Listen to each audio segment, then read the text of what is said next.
Flashy handling, extensive range, acrobatic finishes. I call him the Latvian LAKER. But does he have what it takes to bring his version of Showtime to Division I basketball in America?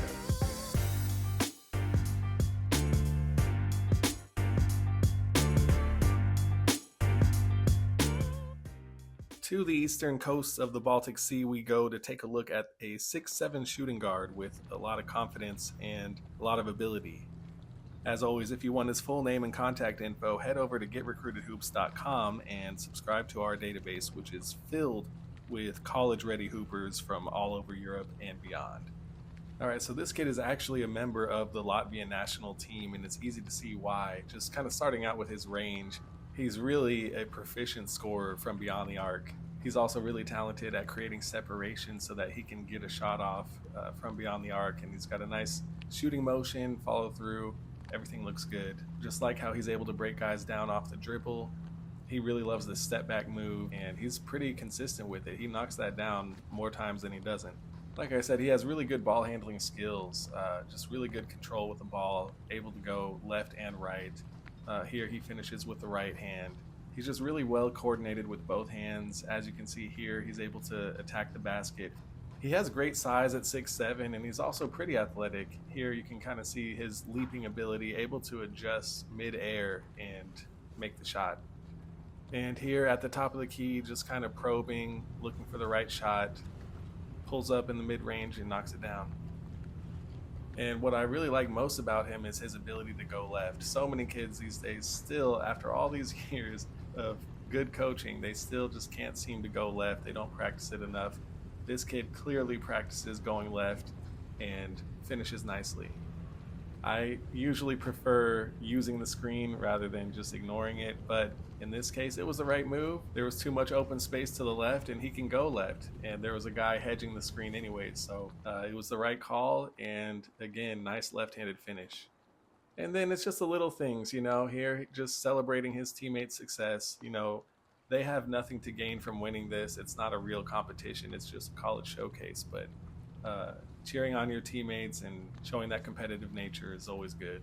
Of course, he's not a finished product. There's a few areas of improvement. While he's supremely confident in his ball handling ability, he does have a couple habits that I would like to tweak. Here, he's just classic over-dribbling. He doesn't need to do all this. These are purposeless dribbles. They're not really causing the defender to do any extra work. And he nearly loses the ball, but I like that little behind-the-back pass to get out of danger. And here, I like the idea. I always love when guards are able to effectively split two defenders after a screen, but just wasn't there on this play. And here, just this dribbling, there's really no reason to be dribbling the ball up to his shoulder or almost up to his head, and he's carrying on almost every dribble. I know it's not a real competition, but this is a college exposure showcase, and coaches are going to see that. And just a little bit careless here and turns the ball over. Here he makes the cardinal error of dribbling over the half-court line into that right corner with two defenders trapping him, and then throws up a soft pass that leads to a turnover and 2 points at the other end. He should know better, and he probably does. And here he does score on this play, but I just want to point out he doesn't really look for other teammates. When he gets the ball, he can be somewhat one-dimensional. He's just looking to score every time. And while there's definitely a place for that in basketball, when you have two wide open teammates at the top of the key and on the wing, it wouldn't hurt to hit one of them for the open three. This would bother me a little bit more if he was a point guard, but he's definitely more of a shooting guard and a forward, so I just think Michael Porter Jr.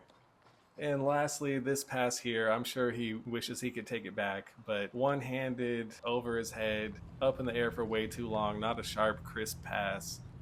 Passes like these are going to get stolen in America at the college level, especially Division I. So he just needs to be a little more careful. So overall, I think he's a really interesting player. I think he's got a lot of potential. As I said, he's got great control with the ball handling, very fluid scoring offensively, always looking to score. So running him through my tier potential score, it's a 3.95, which equates to a Division II starter.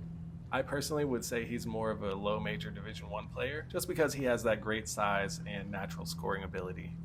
If you want to see more highlights of this kid and get his name and contact information, learn more about where he's playing right now and reach out to him and see if you can recruit him to your school, head over to getrecruitedhoops.com. This kid is on there. There's a lot of other great players on there from all over Europe, so check it out. Thanks so much for watching. Hit that subscribe button, and I'll catch you on the next flight.